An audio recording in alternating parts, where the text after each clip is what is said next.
Scares me every time that I start this little Zoom thing. Hi, everyone. You've got an hour. Welcome to the podcast. This is Adam Griffin. Wow, it sounds like I'm on 60 Minutes or something, doesn't it? It's a miracle that's the same amount of time that this show is, as is most broadcasting things. I've got a topic today that we're going to get into in a second, but I want to start off with a little bit lighter. Okay. We have gotten some rave reviews, first and foremost from my father. Thank you so much for enjoying the new format of the show. We love that you're part of the show. You have a great segment. Please continue to do it. Now, with that said, and don't say anything to mom, because I know you're listening, Dad. Linda Faye always has something to say, but does she have something to hear?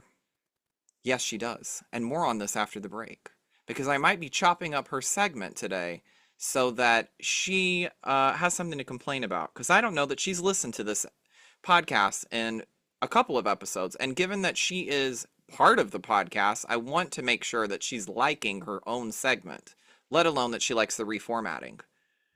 I've asked her on 2 occasions, and she has been aloof about it. She would make an excellent politician for that reason. Also, her viewpoints on things are amazing, and I would definitely vote for her. That was a compliment? Shadily, with a smile. Because Linda, are you listening? Hello, Linda, Linda, Linda. Listen, as that little boy said so iconically all those years ago on the internet. Now, I have to say, yes, there's a holiday ongoing right now. And whether you celebrate it or not is none of my business. But what is my business is this podcast. And I want to welcome you with open arms and say that whether you're with your family, chosen or by blood, which by blood is a disgusting expression and I don't like it at all, makes me feel like I'm on Game of Thrones or some sort of vampire show, and it makes me very uncomfortable. And also what makes me uncomfortable is that my background keeps shifting around me in a way that looks insane. And if you can't see it because you're listening to the podcast, you're missing it. Go look it up on YouTube. You are in for quite a trippy, Caspery kind of vibe. And that's how I'll say that. And if you're on YouTube and you comment that it doesn't look like that, well, tell me what you think it looks like, okay? But anyway, if you're here, whether you're celebrating or not, whether you need an escapism in terms of like something to be angry at, and I'm providing anger for you, you're welcome, or I'm providing a laugh for you, you're welcome, or I'm providing something that's like white noise for you to go to sleep at because I'm white and I'm making noise, you're welcome. I hope you have a wonderful day regardless of what your intentions are and what you're doing. What are you doing? It's none of my business, so long as you listen for an hour. So these are some things this week that made me say, oh, damn. And let's get into it. First and foremost, I want to start with a little bit of background noise, something nice, something wonderful, something melodic, something with some tone. Coachella. It's that big festival every year. I don't need to explain what Coachella is to you. Come on. You know what it is. But they're having a great lineup. So far, as if they're confirming more people. I don't know, maybe some of these people will drop out because there's honestly so many people on this list, I can't even believe. What is the budget for Coachella? How much are you guys paying for these tickets? I'm not attending. I don't like a festival, honestly, personally. I won't be going. I don't like to stand up. I don't like to stand up at the grocery store waiting in line, let alone at a music festival all day long. But Lady Gaga, this could entice me maybe because Lady Gaga is headlining, Green Day's headlining. It's 3 days, okay? These are the headliners for the 2 weekends, and they play each weekend. Lady Gaga, Green Day, Post Malone, Travis Scott. And in between that, you've got a variety of music. There's something for everyone here. I'm not sponsored, but Missy Elliott, sponsor me if you want. Missy Elliott, Glorilla. We've got FKA Twigs. There's Charlie XCX, The Misfits, Anita. These are just the people that I like and would like to see. Meg The Stallion. Somebody named, I don't know if I'm reading this right, and excuse me if I'm not. Be-ba-doobie. Be-ba-doobie. Be-ba-doo, be-ba-doo. How do you say this? Big bap doobie. It sounds like bop bop doo bop but a wop bam boom. What is that? Who wrote that? Is that a final name? You're pretty high up on this list for that 3rd day, which is I think the biggest day, right? That's the day that everybody's like, wow, yay. I don't know. Traditionally, I would think that's how it goes. It's like you start off, of course, strong, then you get stronger, and then you get strongest. Right? Isn't that the order of the events? Bee-ba-da-booby? Big old booby? I don't know. What is that? I need hooked on phonics. I need to learn how to say this. I butchered this, but honestly, get it together. I don't like this name. You probably have the best music on here, and good for you. I won't be listening. Next. So this is not melodic, and I don't want to spend a lot of time on this because it's political. So skip a minute or two ahead. I don't know how long it's going to last, but I'm going to go on a little rant here because it's "I told you so." It's one of my favorite phrases in the English language. I'm sure other languages say it too, but probably not in the words such as "I told you so." You little people who love Trump, well, guess what? This whole Project 2025 thing, he's been touting, I got no connection to it. I'm not doing those, da da da da da, with his tiny little hands that can't open any doors, including garbage trucks, which is what he belongs in because he's a piece of garbage. I cannot believe you fell for it because you really did. He is appointing 4 cabinet members to be running cabinet positions, and they're all attached to Project 2025, including Trump's FCC pick. What is the FCC? Well, it is the Federal Communications Commission. They're in charge of regulating interstate and international communications through cable, radio, television, satellite, wire. I'm talking social media. I'm talking broadcast. I'm talking XYZ for you to consume and to produce. So he's appointed a guy named Brendan Carr who wrote Project 2025's chapter on the agency. I want you to listen back to that because I shan't be repeating it. Hello, wake up. You need to be concerned. Should have been concerned months ago, but now you need to be a little bit more than that. And I don't want to scare you, but a lot of you are watching something called Fox News, and that is listed as an entertainment conglomerate. They have news in the title, but guess what? They're not listed as a news broadcasting system. It's entertainment is the label. Just soak that in.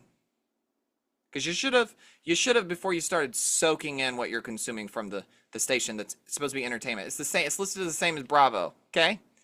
You get as much news from this Fox News as you would from a Real Housewife. Because that's how it's listed in terms of its categories. Great. Anyways, the FCC it's going to be Brendan Carr in charge. This is someone who doesn't like TikTok.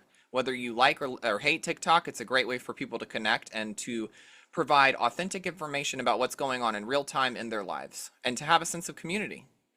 Now, he is a proponent of getting rid, starting next year, ending its promotion of the DEI, which is diversity, equity, and inclusion. So can you guess how that's going to go for minorities? Not well. I didn't wait for you to guess, and I don't want to, because you already knew. You're smart. Think about this for a second. You thought, right? Not good. He is a free speech warrior taking on America's censorship cartel. Those are words from him. Interesting. I'm not going to tell you what Project 2025 is. You're smart. You can look it up. This is not an educational program. This is also entertainment, as much as your Fox News that you love so much is. Now, Harris, Trump already threatened to sue 60 Minutes because of the way that they edited her speech. Do you remember that? Her interview, more so than her speech, to make it look very favorable for her. And he also complained and threatened SNL. And he said that NBC/Universal, because that's their owner, that's their company, Comcast organization, is definitely one-sided in the way that they promoted and touted Harris. So NBC, in turn, gave him free advertisement spots for both NASCAR and Sunday Night Football. And you can guess which ones have the bigger audience. Yay, what a win. That is sarcasm. Carr is calling for licenses to be stripped from all 3 major broadcast networks for coverage choices that he has denounced. So there's a couple of things we need to watch out for, the most obvious and direct ones, and I'm reading from Forbes magazine. It would begin to mess around with the renewal of their broadcast television licenses for those 3 major networks, talking about ABC, NBC, CBS, right? Those are our biggest networks in the US. They all own local television stations. The FCC is in charge of those licenses. And so if they want to rule that these companies were not serving the public interest, the FCC could theoretically take away those licenses. I'm reading directly from Forbes magazine. This is something that is potentially happening. Elon Musk loves Brendan Carr. He's going to be pushing the agenda of Elon Musk. Which, again, Elon Musk is someone that is probably going to be on Trump's cabinet in some capacity, and he's also the second biggest donor of Trump. I just want to remind you that $43.6 million through October 16th via his super PAC is something that he donated towards Trump's campaign. So I don't know if you're worried about that, but I think you should be. We're touting it as like freedom of expression, but what's going to end up happening is censorship for anyone that doesn't agree with our political leader, whom again cannot open a garbage truck door. Let me specify, because he specifically cannot open that door. Should we play the clip? No. All right. I put a stamp of disapproval on that. And I don't want to ask you how you feel about it, because I'm sure it's not good. All right, we're going to jump into completely lighter things now. You ready? Speaking of stamps, Betty White is getting a USPS. That's the Postal Service stamp in 2025. And I just think that is just so cute. You're welcome. I made it light again. Now, here's something that I really want to talk about, because Betty White's an actor, right? Or was an actor, RIP, which is rest in postage. Take two, rest in postage. Yes. And that was a raw and honest delivery from me. And now I would like to talk about something raw and honest that is going on with another actor. Miss Gillian Anderson, British American individual who seems to have like a lot of ambiguity to that accent in a way that like other actors have too, sort of like Madonna did for a bit. If you want to call her an actor, she acts like she's a pop star, is what some people would say, not me, only Patti LuPone. I think that she's a phenomenal talent, so there's no shade to Madonna. She did a lot for the queer community and continues to. But I went for the joke. Gillian Anderson, however the hell you say her name, it's in the X-Files. It's like it's an alien thing. I don't know, folks. But sometimes she has a British accent and sometimes she doesn't. And it confuses the hell out of me. But what doesn't confuse the hell out of me is that she's an excellent actor. She's a wonderful actor. She's such a talent. Love her. She was in something called Sex Education, which my brother told me to watch, and I am still uncomfortable that he's the one that told me to watch something called Sex Education. Even though he's a full-blown adult and he's married, I was uncomfortable with that word coming out of his mouth. Huh. Being a third parent / helicopter parent is really fun for me. But I tried to connect with him, and I watched the whole series and then found out he didn't really watch all of it. He just kind of watched the first season. But she was great in it, okay? What I love about actors is when they really get into the psychiatric or psyche of the character so much that they move into like method acting with it in a way that's like they carry it on. Like, okay, Lady Gaga, for example, played Harley Quinn from this Joker universe, right? And I'm sure she was unhappy with the edit, as she should have been, because it was a shit movie, and I don't even want to watch the rest of it. I watched 10 minutes, and what I mean by 10 minutes is the snooze fest of a trailer that it was, and then people dragging it online, but that's neither here nor there. Cut that. Cut for time. She did this whole concept album that was like a jazz album, basically saying like, this is the music I would have wanted in it, right? And so Gillian, whatever the hell, Anderson, amazing talent, excuse me for flubbing that, bibbidi bobbidi boo, band all over again. She's such a method actor. She got so excited by the sex education person that she took on personally that sex therapist role that she played. And she was like, there's a lot of disconnect with couples. And she wrote a book from people's stories about how they're not connecting sexually with their partner and all of these things. And I just think that's a really honorable thing to do, first of all, to just sort of like open up the conversations between couples to talk about what you like and intimacy. And I also think it's wonderful that she took that on, I think, as inspiration from Sex Education. I love that. I love to see stuff like that because honestly, acting is often similar to psychology in the way that it could have gone either way for people usually to study in schooling or throughout history. The draw from it is the same. It's the same thing, you know, wanting to get behind the psyche of an individual in order to play them in an organically authentic way. Whatever, I'm trying to get represented for acting. That's why I went on this whole tangent. It really had very little to do with her. I would like to read the book. If you've read it, tell me how it is. Here's a fun one, and we're going to do this in exactly 1 minute, so timing. Real Housewives of Beverly Hills premiered last week. If you didn't watch it, you need to go watch it. They do a whole surrealism party, which is like, you know, like melted clocks and all this fun stuff. Like Frida Kahlo was famous for it. There's other people. I think his name is yeah, Salvador Dali.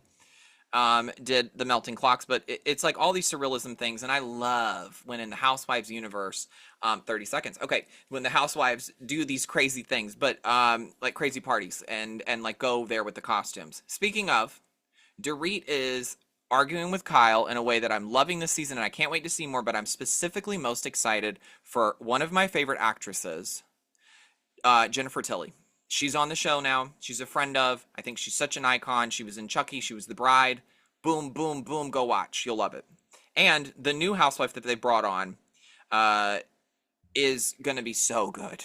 Oh, she used to be the CEO of Netflix. So it's giving wealth. It's giving entertainment. It's giving chill. I almost did that in a minute. I did pretty good. Did pretty close.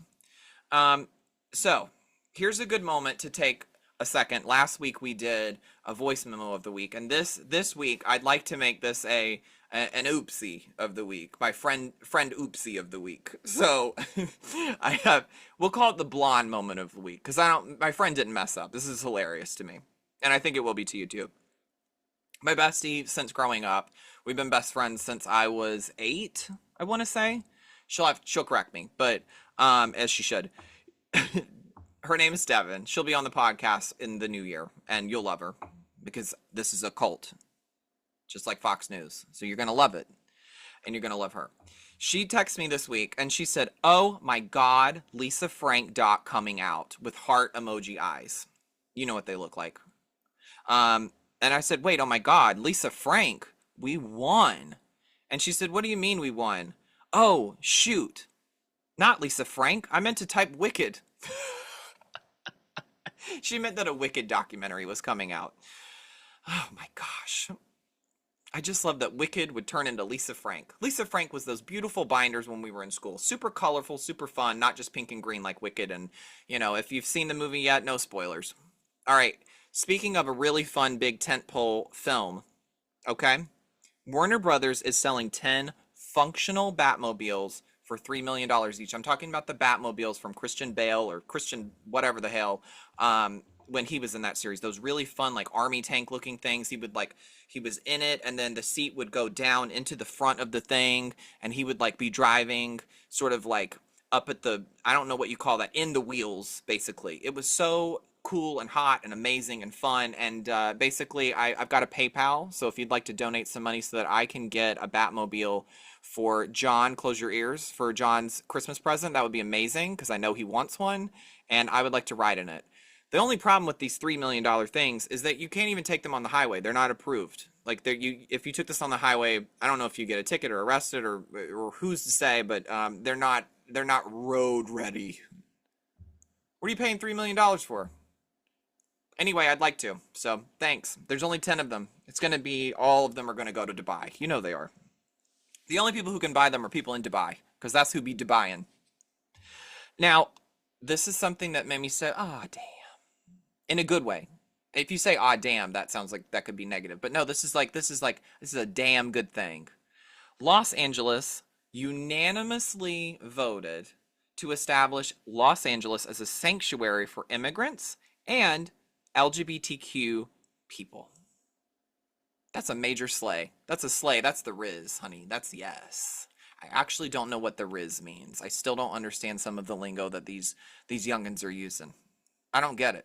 But I love that they're doing something with language because I'm the generation from Dr. Seuss. I mean, Dr. Seuss has been around since well before me. And I like to say I'm the generation of Dr. Seuss because I'd be making up words left, right, and center. And so do artists. Bibbity bobbity boop. What? I'm not going to get over that.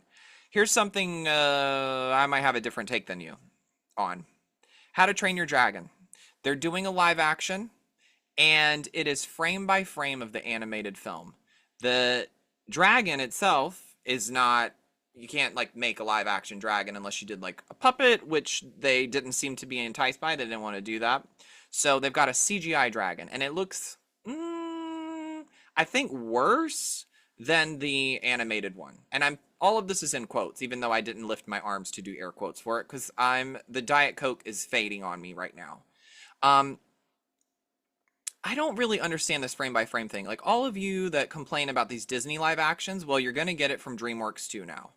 And all of you that complain about how the Disney stuff is differing from the original and you wanted to see how it looked, like exactly like the well, you're getting it. Okay, you got your wish. And I think it's boring.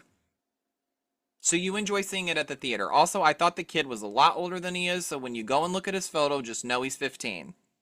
And do not think anything inappropriate at all, because it ain't okay. You've been warned. Okay, let's see. I have a recommendation for you to watch, and if you're not, you need to be. It's called It's Florida Man. It's on HBO/Max. Like they've got a million names for this fucking channel. Like get it together, get your branding on point and your concept together. All right. And that's speaking as somebody who worked at the HBO Max launch event announcement. I was a script coordinator. Little shout out to me. It was a fun, and I loved it. I got paid. It was amazing. It was on the Warner Brothers lot. Anyway, whatever. Can't say more than that, but it was a fun time. It's Florida Man is just every episode is a reenacted event of real things that occurred and happened, and it's you just gotta watch it. That's all I can say. They have a lot of famous actors that do the reenactment portions. Like they've had Anna Faris, they had Julia Fox. Is Julie Fox? Julia Fox? She's amazing. Whatever her name is, just go watch it, okay? They're not paying me to say this, so I don't have to get all the details right. I'm just telling you right now, you're gonna love it. And it is a great thing to watch over the holidays with your family because it's a laugh. One thing we can all agree on in this country is that Florida's a fucking mess. And we all have stupid people in our country, and it's fun to look at them, laugh at them, and then if you want to get really antsy and you want to test the waters, just point to your relative and say, this is some shit you would do. See how that goes over for you. You might lose an arm, and not by a crocodile. All right.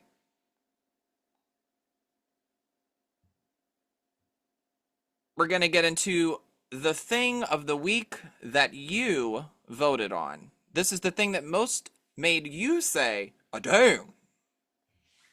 There were two things, actually. And so I'm going to split my time on this first thing for 5 minutes. And then the second thing I'm going to give 1 minute to, okay? So Jake Paul versus Mike Tyson. All of you were really interested in this, and I flipped the coin because we have to answer it either sincerely or shadily with a smile. And the coin landed on shadily with a smile because ding, ding, ding, ding. How else really could I be answering this? What do you mean Jake Paul fought Mike Tyson? Did you watch this? They're saying up to 2 billion people watch this. Who in the world cares about this fight? If you're not in the States and you are not a Jake Paul fan, you're not watching this. You mean to tell me anybody in Europe, Asia, Africa, Australia, or Oceania, any of that, watch this? I do not believe you. I don't. Maybe people in South America watched it. Maybe. But I don't. You think somebody in Greenland was like, you know what I have to do today? I have to go and watch the Jake Paul and the Mike Tyson. Ooh, woohoo. Big summer blowout. No, they're not watching this shit. And I didn't watch it either. No, I watched the highlight reel. And honestly, this thing was rigged. Come on, be serious. I know that they say the vast majority of cases, boxing matches are not fixed. Well, this one was. Jake Paul got $40 million for this. Fight me, I'd like at least $2 million. I got a new nose, but you know what? I can pay for another one with $2 million. Fight me, I don't care. You can win. I'll let you win. Have fun with that. He's such a disaster. I worked on set with Jake Paul one time as like a PA or something, and I probably shouldn't get into the specifics, but I didn't sign a contract. And what I will say is that he struggled. It was a music video. Let me just lay the groundwork here. When he was a musician for a beat, This like YouTuber turned musician turned boxer, which is a pipeline that I never thought I would say out loud in my life. While he had one of these so-called music videos, he didn't want to pay anyone after. He didn't want to pay any of us. I had to threaten legal pursuit to get my less than $200 from the team. And the girl on the phone, it was like 4 phone conversations.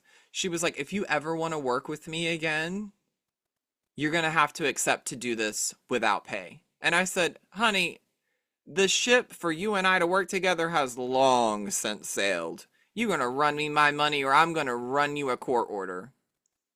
Do you want that? Do you think you want Jake Paul in the news for this? No, you don't. Well, anyway, he's making $40 million now, and I think it's time to take him to court to get a little bit more money, isn't it? We'd love to sue. Yeah, okay, so in conclusion on this, because I've got a minute left of this,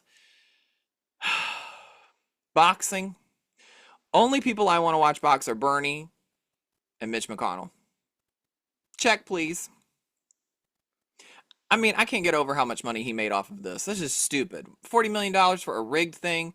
And, excuse me, $20 million for Mike, who's an actual, like, professional boxer. Okay, Jake's been boxing for what, 2 years and a quarter or whatever the hell. He's boxing somebody who's 31 years older than him. And they wouldn't even let Mike do some of his signature moves. It was like in the contract, allegedly, that Mike's not allowed to do his signature moves. Because guess what? They would have whooped his ass, even though he's 31 years older than this loser. He's a loser to me. It's really embarrassing to me that we live in a culture in which we uplift people like Jake Paul, and we give him the time of day, and we listen to what he has to say. Your name is 2 first names. So's mine. Adam Griffin. Jake Paul. Boring. I just think, what's the intention that we're showcasing to these kids? I'm gonna get real for you for a second. I'm gonna flip the coin back to sincerely, and I'm gonna put 30 more seconds on the clock for myself, because this is something I really want to talk about. What is it that we're giving to these younger kids in this generation, and to boys specifically, to say this is somebody we want to uplift, which is Jake Paul? Have you watched any of his videos or anything he has to say outside of the stupid boxing thing? And I do think it's stupid. I don't think he has anything worth saying, and I do not think that this is a kid that we need to be telling our children that they need to pay attention to and listen to and use as a role model. But I don't have $40 million, so maybe I'm listening to the wrong side of things. What do you think? It was rigged. I know you think that. And this is, okay, I'll end on this. So he's fighting somebody so much older than himself who is an established boxer and very successful, and rightfully so. And he should have gotten more money than he got. I think it's really embarrassing that Netflix paid Mike half of what they paid Jake. I think that's really embarrassing. It looks bad for you. I think that if you're fighting Mike, what do you do at Thanksgiving? You fighting your grandpa on his oxygen tank? You just kicking him left, right, and center? And you say, yeah, you don't need any more of those O's. What you need is an L for loss. Just beating up whomever. You look childish. And get a haircut. It looks ragged. You got all this money and no barber around you? Who are you going to fight next? Santa? Shameful. Don't you love the visual of Bernie and Mitch McConnell boxing? That's the U.S. Senate hard at work. Now, I'll tell you what's not hard at work. The Pentagon, this is the other thing that you guys voted on. It was a tie, and I've got exactly 1 minute to talk about it. Let's see if I can do it. You've got 60 seconds. The Pentagon fails its 7th audit in a row. There's no major part of the Department of Defense, which is called DOD. Okay, no. None of them have ever passed an audit, according to a recent congressional testimony by the nonpartisan U.S. General Accounting Office, which is abbreviated at the even worse GAO. GAO? You got a GAO. And the Pentagon needs to get it together. About 58% of the material the Pentagon possesses, $36.9 billion worth, are items it does not need. Over the past 3 years, the Navy lost track of $3 billion in equipment and other items. Let me go get a job at the Navy. I already like Rihanna. I'm part of that Navy. Can I get some money? Run me my check. Jake, Paul, Navy, all of you. I mean, only 11 of 24 big federal agencies could produce reliable financial statements for the last fiscal year. I'm sorry. What am I paying taxes for? I'm going to continue to pay them. I don't want to be audited. But I'm saying, why am I held to a higher standard than you with my $5 check? What do you mean you can't account for all this money and all these different branches and you failed not only one audit but seven? What happened to three strikes you're out? You're a whole branch. What's wrong with our goddamn government? 7 audits? This ain't Snow White, honey. You can't be failing 7 men all in a row like this. Oh, man.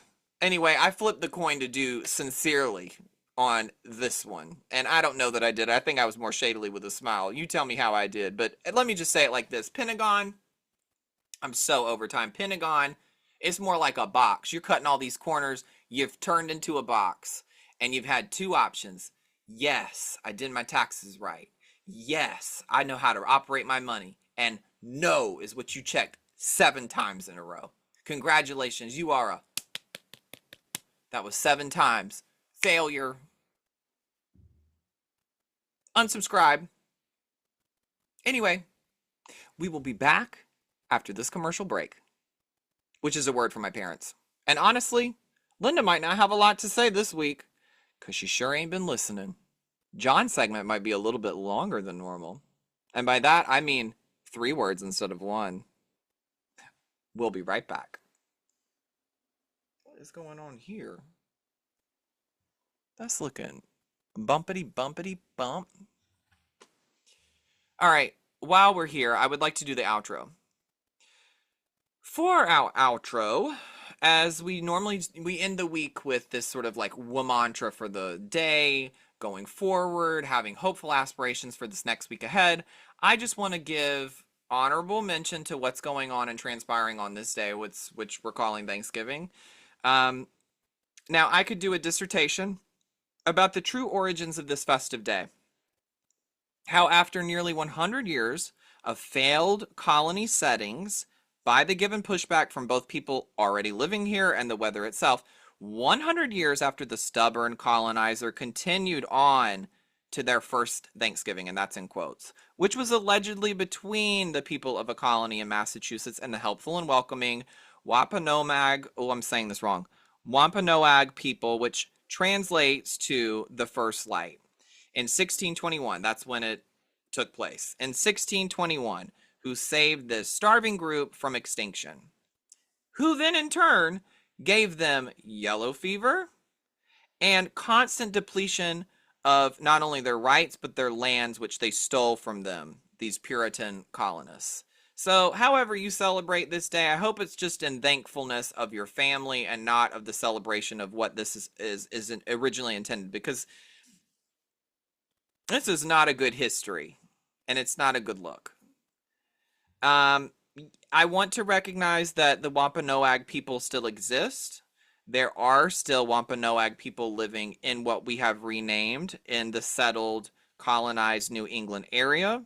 So I celebrate the Wampanoag people, and I also admit that I might be saying that name wrong. But issues like Christopher Columbus, the American Dream, this holiday, these are all propaganda tactics as the initial recruiting efforts to get a Puritan population here. That's what they were doing when they would say, like, come to America, live a better dream, all these kind of things. They were trying to build up the Puritan population here. Look at the history. You'll see it. You're smart. You know how to do the research yourself. But I just want to say right here, right now, Christopher Columbus never landed here. And notice how the first Thanksgiving was in 1621, 1492, when he sailed the ocean blue. He never stepped foot in the continental United States. He only landed in parts of the Caribbean and parts of South America, of which some of were banishments because of the way that he operated. Okay? Quite the villain. Amongst his other issues, which I don't want to talk about SA and other terrorist things he did because it's not the vibe on the show. But you can see. Now, I don't fully have to unpack this, and I don't have time to do it further. So, that's all. But know that I am blessed to have family chosen. This is a great follow up. Sorry, but I really, sincerely, I'm blessed to have family chosen and familiar both on and off the podcast. Linda, listen to this episode, please, and the last one. Thank you for spending an hour with me and every week that you sort of attend these hours. I really appreciate it. Love you all. You're family to me, and so I'm sending you so much love, and we will see you, and we will even hear you. Nope, nope. You will see me and even hear me next week. Bye.